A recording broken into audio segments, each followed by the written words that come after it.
Hello everyone. The topic of today's discussion is ameloblastoma. So we'll be covering the topic under the following headings. We'll be starting with the introduction of odontogenic tumors, followed by classification. Then we'll be briefly discussing ameloblastoma and summary. So starting with the introduction, when we talk about odontogenic tumors, they are usually derived from the remnants of tooth-forming apparatus or the odontogenic apparatus. So it is very well said that the odontogenic tumors show the recapitulation of the dental ontogeny. That means the odontogenesis is recapitulated in the formation of odontogenic cysts and tumors, and depending upon the stage, on which stage the defect is arrested, the pathology will resemble to that stage. So odontogenic tumors are basically failure of odontogenesis, or there is failure of the formation of tooth structures.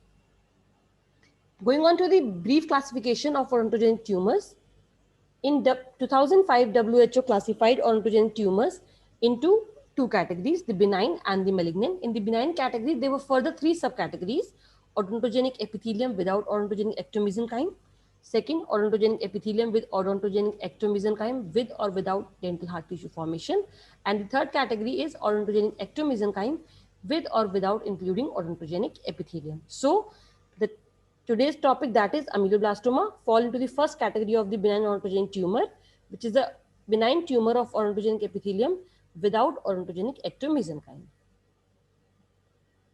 However, in 2017, WHO reclassified the odontogenic tumors and simplified the odontogenic tumors into benign and malignant. And in the benign category, it was further subclassified into epithelial, mixed, and mesenchymal origin. And the ameloblastoma, that is the solid multicystic ameloblastoma, was renamed as conventional ameloblastoma. And the other three types of ameloblastoma is unicystic type, the peripheral type, and the metastasizing or the malignant type of ameloblastoma. So in today's discussion, we'll be focusing mainly on the conventional, that is solid multicystic ameloblastoma. So starting with the introduction, when we talk about ameloblastoma, it is the second most common odontogenic tumor. So you need to write in the comment box which is the first most common odontogenic tumor. When we talk about ameloblastoma, so it is basically a true neoplasm of enamel organ, and it is well said that there is failure of enamel formation. That means the ameloblast which get induced from the inner enamel epithelium, they form the ameloblast, but they fail to perform their function. Their function is to form enamel. So in cases of ameloblastoma, there is failure of enamel formation.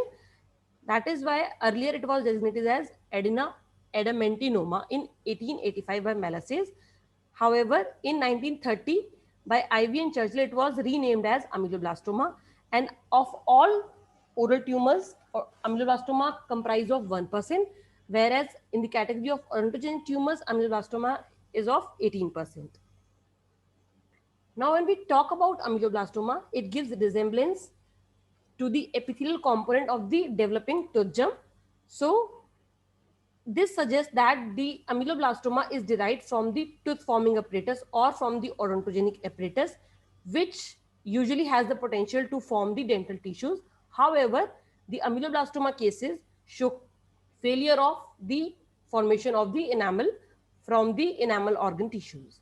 So Robinson described this tumor as uniac. You need to remember this mnemonic because Robinson defined ameloblastoma as it is usually unicentric. However, it can be multicentric also. It is non-functional. Why non-functional? Because the function of ameloblast is to form enamel, and in ameloblastoma there is failure of enamel formation. The third, that is, it is intermittent in growth. That means the growth is not progressive, it is slow, it is intermittent. When we talk about its anatomy, it is anatomically benign. That means its growth is benign, it is unicentric, and it is clinically persistent because it is clinically growing in a slow nature. So according to Robinson, ameloblastoma can be defined as usually unicentric, non-functional, intermittent in growth, anatomically benign, and clinically persistent. When we talk about the histogenesis of ameloblastoma, it is usually derived from the tumor epithelium, that is from the normal enamel organ. However, ameloblastoma can arise possibly either from the enamel organ, the cell rest of Serre, the cell rest of Malassez, the oral mucosa, and also from the epithelial lining of odontogenic cysts such as dentigerous cysts, which has potential to transform into ameloblastoma. Now, when we talk about the molecular pathogenesis, which is involved in the pathogenetic model of ameloblastoma, usually the most prominent mutation which is seen is the activation of MAP kinase, that is mitogen activated protein kinase activity, in which the most common mutation which is found is the BRAF mutation, which is about 64% according to Karappa et al. And 82% according to Deniz et al. However, there can be other mutations also, like RAS mutations and FGRF mutations. So in BRAF mutation, these mutations will lead to the signaling of the downstream cascades, which will lead to the proliferation, survival, and the neoplastic transformation of the ameloblast cells. So when we talk about the MAP kinase pathway, the most common mutation in this pathway is the BRAF mutation, which is about 63%, followed by RAS mutation, which is about 18%, followed by FGFR2 mutation, which is about 10%. And in the RAS mutation, the maximum mutation is seen in the KRAS protein. All these mutations will lead to the activation of the downward signaling, which will lead to the proliferation, survival of the neoplastically transformed cells. Apart from the MAP kinase pathway, there are certain other mutations which are involved, such as SMO mutation, which is about 16 to 39% in those cases in which the MAP kinase mutation is not seen. Then the beta catenin mutations, PIK3CA mutations, and SMARCB1 mutations, which can also be seen in the molecular pathogenesis of ameloblastoma. So now when we talk about the proliferating epithelium in the odontogenic apparatus, this epithelium exerts an inductive effect on the stroma. So this is basically the reciprocal interaction or the induction which is induced by the epithelium onto the stroma.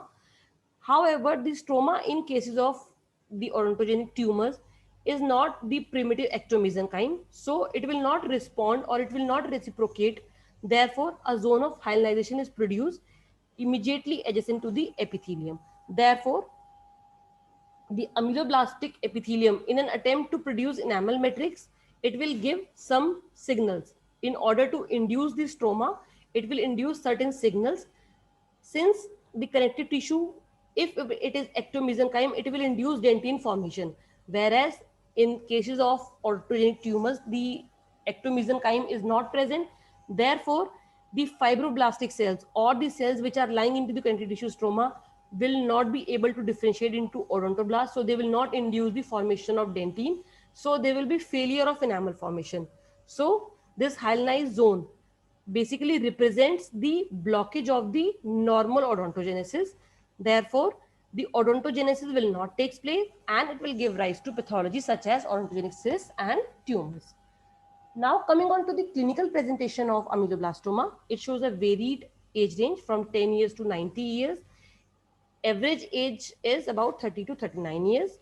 Only 10% of the cases are seen in children, and out of these 10%, less than one third of the cases are seen in children less than 10 years of age. The male and female show almost equal predilection. When we talk about the clinical presentation, it is usually slow growing, it is painless. However, when it becomes large in size, it may produce pain, paresthesia, mobility, bone resorption, and it will lead to eggshell crackling sounds.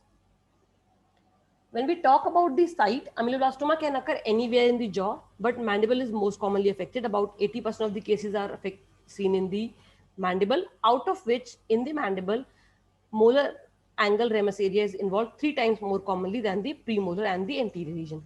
So when we talk about the location of ameloblastoma, the most common location is the posterior mandible, and in cases of maxilla, the most common location is the posterior maxilla. So 80% of the cases are found to be located in the posterior mandible.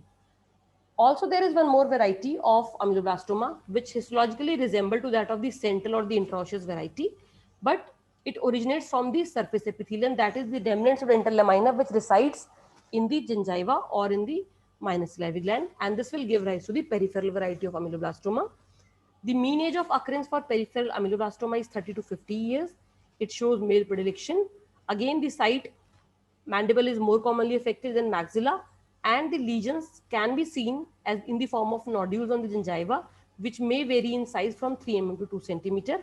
And in such cases, only superficial cupping of bone can be appreciated. Now coming on to the radiographic presentation, usually the ameloblastoma shows multilocular appearance. They can be soap bubble in appearance when they are large in size, or they can give honeycomb appearance when they are smaller in size. There will be compartmentalization because of the septae of the bone which extend into the radiolucent tumor mass. Also, there will be thinning of the cortical plate, and they can displace the tooth which is associated, such as the impacted third molar. Now, based on the clinical and the radiological findings, they can be have differentials, such as if the radiolucency is unilocular, the most likely differentials could be dentigerous cyst, odontogenic keratocyst, adenomatous odontogenic tumor. Whereas if the radiolucency is multilocular, it can be odontogenic keratocyst, odontogenic myxoma, central hemangioma, and giant cell granulomas. Now, based on the clinical, radiological, and the histopathological features, and based on their behavioral and the prognostic aspects, there are certain subtypes of ameloblastomas. The most common, the conventional type, is the solid multicystic. The second is the unicystic type. The third, which is residing in the gingival area, is the peripheral type. And the fourth is the desmoplastic ameloblastoma. Now, when we talk about the histopathology of ameloblastoma, Vickers and Gordon gave a criteria in 1970 in which they said that the ameloblastic epithelium will show peripheral layer of tall columnar cells, in which the tall columnar cells which show palisaded and hyperchromatic nuclei, that is, the cells are arranged in a palisaded manner with darkly stained hyperchromatic nuclei. Also, there will be loss of polarity of the nuclei, that is, reversal of the polarity, and there will be subnuclear vacuole formation. So all these criteria will fall under the category of Vickers-Spalding criteria, in which the peripheral layer will show tall columnar cell with palisaded hyperchromatic nuclei. There will be reversal of polarity. There will be subnuclear vacuole formation. Also, there will be stroma which is moderate to densely collagenized. According to Ricard, they defined solid multicystic ameloblastoma as a polymorphic neoplasm. That means it can show various types of morphology in which the proliferating odontogenic epithelium can be arranged in different patterns. The most common patterns can be follicular and the plexiform type. In the follicular type, there will be arrangement of the tumor in the form of islands and follicles, whereas in the plexiform type, there can be anastomosing cords and strands which will form back-to-back arrangement. Both these types can be found either together or separately, and they will be intermixed or embedded in a mature connective tissue stroma. Now, when we talk about the histological patterns seen in the solid multicystic ameloblastoma, the two main patterns are follicular and the plexiform. However, the other variation can include acanthomatous type, clear cell type, desmoplastic type, basal cell type, granular cell type, keratoameloblastoma, and papilliferous keratoameloblastoma. So we'll be discussing the histopathological patterns of ameloblastoma in the upcoming video. Keep watching. Thank you.